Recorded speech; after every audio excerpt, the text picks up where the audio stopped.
On Air Coach. Hey, Niles and Tracey here from On Air Coach, and we are thrilled to be joined today by Jessie Reynolds. I hate to say the word, Jessie, formerly of Jump On. Oh, I know. like a knife right in here. Yes, formerly, former morning show host, but hopefully not for too long. That's right. Well, you were saying that just before we started talking, and we've had this before. Welcome to radio. You're now part of the game. That's showbiz. Yeah, that's showbiz. Well, yeah, I mean, I've only been in the business almost 4 years, but since I started, I hear, get ready. You're not really in radio until you've been fired at least once. And you always think it's never going to happen to you, but then it does. And now I feel like I'm part of the family. Yeah, and without going into the politics of it and all that rubbish, I mean, on a human level, I've had it happen to me. It's one of those, hey, quick chat just before you finish your show, just before you leave. Yeah, sure. And you go into the office, next thing you know, you're gone. It does hurt, right? It gets you. Yeah. Especially when, Chorus is an incredible company. I can't say anything bad about them. I've had an amazing 4 years there. But we knew when our program director came into the studio during our show and asked to speak to us afterwards. They don't ever do that. They don't come in the studio. If anything, they'll send you an email and say, hey, come see me after the show. Yeah. So right away we thought, something's up. Our hearts sank. And to be honest, we kind of thought they were going to tell us that they were letting someone else go.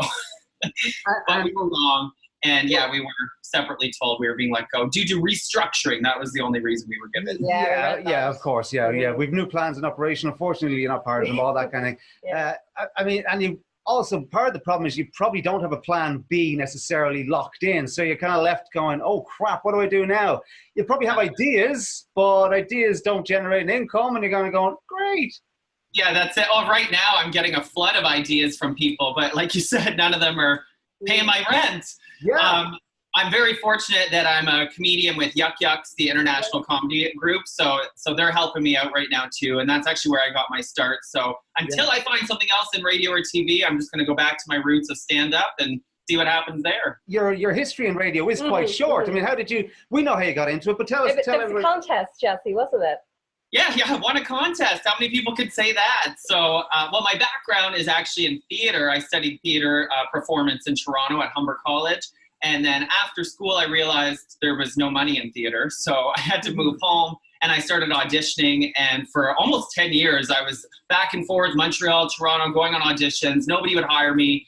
And I saw an old interview with Johnny Carson, actually. And he said, if you're looking to break into the TV, radio, movie business, start doing stand-up. Uh-huh. And as a trained actor, I was like, I can't do stand-up. I need to read someone else's words. But after long enough of not having anything come through, I'm like, all right, let me try to make my own show. So got my 6 minutes together, hit the ground running. I was met with great success with stand-up. And within 3 months, the greatest gig on earth, talent search, came up. And I got that job. So I really think it was a full circle thing that Johnny Carson was right. As soon as I started doing stand-up, I got this gig in radio.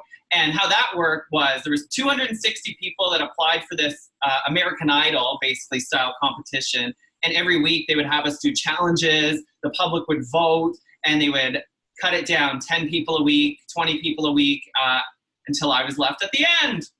When you left, you got, you had so many fans and they started up petitions to get you back. Yeah. That's nice. Yeah. Overwhelming, right? Yeah, you don't realize when you're in that studio at 4 or 5 in the morning, it's dark, you don't see your audience. Yeah. You get calls, but you're not seeing the real, interaction or the real reaction, I should say, that people are having to you. So to see the hundreds, sometimes thousands of messages that we've been getting, it's like, it's bittersweet at this point to see the impact that we had and to know it's over now. But that really makes me feel special. Yeah. It's weird now, when you're in a position where you let go, now you're suddenly hot because people are talking about it. And you almost have to act on that now. You're almost when you're on air. I'm talking to you guys. Exactly. Yeah, if you were just doing your daily show, we wouldn't be like, yeah, Jesse's fine, he's doing okay, leave him alone. Yeah. That's the big thing. It's only been a week, but already that I've made a ton of connections. And like you said, people are reaching out. And it's so awesome, this radio community. Everybody seems to understand. Other hosts, other people behind the scenes, they've seen this happen. And so many radio people from all across the country have been reaching out. And it's just really good to know that you're not alone. We were talking with a guy in Savannah, Georgia. Brady's in his mid-20s. Yeah. Yeah, you saw it. Okay, and he's a real future star. Yeah, you guys do a great job. I watched a couple of them. That's really looks good. Thank you. But what Brady said was interesting to us, because radio is always, in our generation, we call theatre of the mind. And he said, that doesn't exist anymore, he said, because whatever you have in your mind, you can now actually show using video. Exactly, you got the technology now. And you do that really well. To show it. I would disagree that it doesn't exist anymore because, you know, with TV or video, like you said, you can show people, but when you're driving in your car, you can't or you shouldn't be watching a video. So then all you have is the radio. And that was one of the parts I loved about it, was being able to put those bits together and the sound effects and the laughs and to create that world. It was so cool. Well, that's why we love talking to lots of different people, because you get all these different perspectives and opinions. And when Brady said that, I had to think about it. I thought, hang on a second, it's not theatre of the mind. So I love when someone does that, right? They put that idea in your head that you hadn't thought about and challenges everything you knew before or thought you knew before. You have to go away and rethink everything. It's nice. I actually shared your Pride Month tweet today, Jesse. Oh, thank you. The dancing? Yeah, but all the dancing is amazing. Really, really good. That's good, actually. I love all your social media stuff that you do. Well, like you guys know, we got to keep out there. That's how people connect with you these days. Yeah. I love the quote that you said, I'm not a radio personality, I'm an actor being a radio person. Well, that's why, you know, growing up, I had a bit of the gay accent. I still do. And it's helped me in my career. But growing up, when you're bullied a little bit for being gay or for being different, I never in a million years would have thought that my voice would one day be the thing that earns me a living. So when I won the contest, it was a very emotional, full circle moment for me to remember those days of being bullied for having a girly voice or whatever they used to say. And haha, now my voice is the only thing paying my bills. So screw you.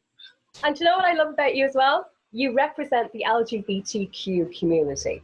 And I'd love you to give them some kind of message, you know, to inspire other radio presenters in the community as well. Who may be feeling what you felt those years ago before you got that. The thing with radio is that there's no set path into it. And that's what I've learned, is everybody has a different story. And really, this is like show business in general. It's a ruthless business, but if you're determined and you're talented and you believe in yourself, you keep going. Like I said, I never in a million years would have thought radio would be the avenue that I take. I didn't apply to radio stations. When I applied for the contest, I thought, okay, here's just another audition. What's next? And I never would have thought it would come through. So my message when I talk at high schools and stuff is sometimes what you perceive as your greatest weakness is often your biggest strength. And what makes you weird and what makes you different is also usually what makes you stand out. And you need to embrace that and don't try to change. Don't try to be somebody else, because I tried that, didn't work, and I only found success when I started being true to myself. I love it. You know what? Nels was showing me the audio of you guys. Oh, that's yourself funny. and That Jenna. was funny. I said, you got to listen to these guys. You got to listen to these guys. So I said, okay, right. So I'd heard you, Jesse, and I was trying to picture in my head the ideal kind of host for you to be with. And what I had pictured in my head, and when Jenna came on, I went, oh my God, it is even better than what I expected. Yeah, the chemistry was it's just unbelievable. And well, thank you. Yeah, we're a good team. Between you. We always joke, though, like, you know, the best morning shows have a man and a woman, kind of like you two. The only difference on our show is I was the woman, she was the man. So she was into sports, you know, she was the one out going on dates, she was the newswoman, and I covered the fashion and the celebrity gossip and all that. And that dynamic really seemed to work well for us. Mamma Mia! Yes! Does it show again? It's the gayest day of the year next to the Pride Parade. Go see Mamma Mia 2. Check out my girl Cher. Oh, if I could turn back town. Okay. Town. I love Cher as the person she is. Yeah. But do you really think she's that talented, like, when it comes to singing? Jenna, you take that right back. Well, she kind of sounds the same when she sings as when she talks. What do you mean, Jenna? I wish you guys could see Jesse doing his impression right now, because he literally has his hands flaring around like a well, she does that. like a drunk T-Rex. Even though I don't like cats, I've always been interested in one of those Sphinx cats. You know, the hairless cats? Oh, God, are you serious? I think they're so cute. Oh, my gosh, but they're so wrinkly. Wouldn't you want to just go at it with a Botox needle all the time? Well, I picked out the perfect name for my imaginary hairless cat. What? Dermy. Oh, okay. Like epidermis, you know, get it? I do get it. That's not where I thought you were going, because those cats remind me of a certain part of the male anatomy that, you know what, I see often enough. So, you know, we don't need a cat running around that looks like that. And do you two hang out together as well outside? Oh, yeah. Yeah. You know what's so funny is so often people are like, we'll get messages or tweets and people say, are you guys really friends? Or sometimes we've got calls, do you guys actually like each other? And we're like, do we give the impression that we don't? Because yeah. we hang out all the time. I'm seeing her tomorrow. What are you doing? I'm taking you on a date. Isn't this how straight people start dates? Are you going to stay in radio, Jesse? Is that the plan, or what are you hoping to do? Or you know what? I just want to be able to feed myself next month. That's the plan right now. No, the plan is to stay in radio. I would love to stay in radio. It's just tough, you know, whether it's radio, TV, stage work, and show business. You're only as good as your last show, and you never know what the future holds.